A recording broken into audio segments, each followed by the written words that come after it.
The Proud Family, one of the best Disney Channel shows out here, and also being one of the best black cartoons we have, with those on their own being few and far in between, especially the ones that don't lean into goofy stereotypes. Boo Crew, looking at y'all, a cartoon for the culture, by the culture, with a rich and hilarious cast that feels so natural you almost forget they cartoons. But I don't even have to get into too much, because if you grew up in the 2000s, there's no way you don't have Proud Family on your top 5 list. The show was just that classic. So tell me, how did we get from this to this? What did y'all do? Louder and Prouder is one of the biggest disappointments of the 2020s, man. And the problem is, the longer it goes, the worse it gets. I already knew it was gonna be an issue when I saw Penny with a smartphone, but then they just keep adding on to the mess, man. It's almost like the people behind the Proud Family forgot what the Proud Family was, but I tell you this much, it's not Louder and Prouder. So today, man, let's get into how Louder and Prouder simply just doesn't understand the Proud Family. Y'all ready? I'm ready. Let's get into it. Wait, your voice changed? What can I do? Oh, okay. The first thing that threw me off about this reboot, before it even came out, was when they said that they were aging up the characters by making them 14. And correct me if I'm wrong, but I could have swore Penny was 16 when the series ended, 14 in season 3, 16 in the movie. But like I said, correct me if I'm wrong though, correct me if I'm wrong. And I get the age of the characters don't really matter, it's a small little detail, but it's like, these y'all characters, you know what I'm saying? These are y'all characters and y'all already forgetting details about them. I was kinda hyped for the reboot before that, but when I heard that, y'all got me worried. With that one mistake, the first layer of doubt was already set up for the show, man.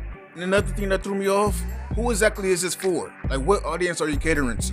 Now, obviously, I'd assume that the audience was supposed to be the OG fans of the original, while also bringing in some new fans that are younger generation. Like I said, I'd assume. But the longer I watched the show, the more that I started to pick up, you know what I'm saying? I don't think this OG fans are supposed to stay for too long. Because when they say Louder and Prouder, they wasn't lying. This show was Proud Family made for people with ADHD, bro. Like, why is everybody screaming? Why are they jumping around every 5 seconds, man? And I get the original had a lot of energy to it, but not this much.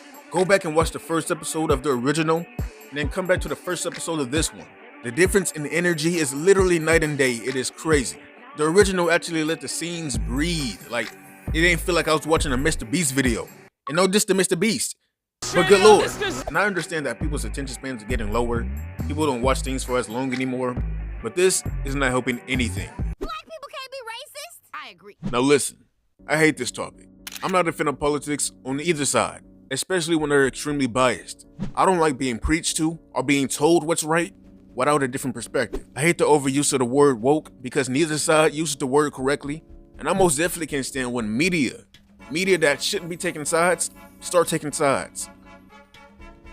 Why is the Proud Family spewing Twitter talking points? Who thought this was a good idea? As a matter of fact, let's get to the root of the problem. Who thought Maya was a good idea? I already knew she was gonna be irritating the first time they showed her off, and the only thing they used to describe her is the fact that she was woke. That was the only word they used to describe her. Nothing else. And when that's all you have with a character, you don't have a character. You have Twitter. And there's a reason I don't have Twitter. We're gonna leave it right there. And before y'all get in the comments and say something, yes, the original did touch on social and political issues, but it did not do it in a biased way. It didn't do it in a one-sided way. It didn't do it in a preaching way. It didn't feel forced. I actually liked the original's Black History Month episode. Unlike Louder and Prouder, it didn't feel radicalized. They were actually teaching justice and equality for all. This is one of the main reasons why I fear shows getting reboots nowadays, because they're gonna turn it into this. And I really do not like this. Another reason why? That's how you treat your mama. That's not my mama. That's an overzealous fan. When I tuned in to the first episode of Louder and Prouder, I noticed immediately that something felt like it was missing. The characters look the same. The characters have the same voices, similar personalities.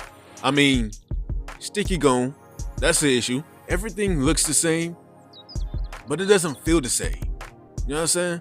Like, this is the Proud Family, but this is not the Proud Family. This reminds me of that one Gumball episode when they was fighting their counterparts from China. Like, they mimic Gumball to a T, but they're not Gumball, you know what I'm saying? The original had such a calm, warm, homey type of feel. Watching the original Proud Family was like watching Moesha for a younger audience, because Moesha gives off similar vibes. But one thing the original Proud Family had over Moesha, mainly because it was a cartoon, is its timeless classic feel, similar to something like Charlie Brown. And yeah, saying Proud Family is timeless sound crazy considering that it is heavy 2000s, you know what I'm saying? The slang, guest stars, fits, all heavy 2000s. But we call Charlie Brown timeless, and it is very much still a product of its time. Ain't no kid picking up a phone with wires in it. They don't even know what that is. Ain't no kids traveling around the city on a bus. Call the Uber. Something being timeless doesn't equate to the slang and technology being used instead of media. It's all about its execution and vibes. And the original Proud Family knocks that out the park. The original Proud Family dives into storylines that, no matter what time period you're from, you can relate. It tells jokes that, no matter what time period you're from, you can still laugh at. One thing I'll give Louder and Prouder over the original Proud Family is the animation. The animation being how they move, their mannerisms. The original was a little stiff in that department, but the look, the art style of the original still sticks with me. I love the rough, stylized texture of the original's art style, whereas Louder and Prouder cleaned that up a little too much for me. And when it comes to the soul, vibe, and timelessness, once again, the original takes the cake. We don't need Louder and Prouder, man. We got the Proud Family at home. And since you already in the video watching mood, why don't you go ahead and watch this? Whatever this video is, go ahead and watch. If you enjoyed this video, you'll probably enjoy this video. You know what I'm saying? Give it a try.